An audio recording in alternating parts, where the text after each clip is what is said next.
Vetëm gjatë 9 muajve të fundit janë mbi 1500 familje që janë larguar nga skema e ndihmës ekonomike në qarkun e Lezhës. Shkak janë bërë abuzimet e konstatuara gjatë kontrolleve të Drejtorisë së Shërbimit Social, ndërsa shkelje janë hasur edhe pagesat e paaftësisë. Ajo çfarë ne bëm direkt ishte një plan pune shumë i detajuar në mënyrë që të intensifikoheshin kontrollet dhe konkretisht kemi kontrolluar të 21 njësitë vendore, duke përcaktuar edhe duke zbatuar me shumë korrektësi legjislacionin në fuqi për këtë skemë.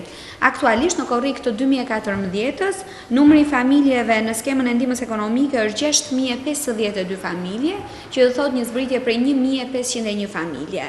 Nevoja për trajtimin të administratorëve social në të 21 njësitë të qeverisjes vendore shihet si mjaft e rëndësishme për Drejtorinë e Shërbimit Social në Lezhë. Jaku ka shpjeguar se në vazhdimsi ka patur takime për rritjen e kapaciteteve të këtyre administratorëve, si dhe njohje me legjislacionin në fuqi.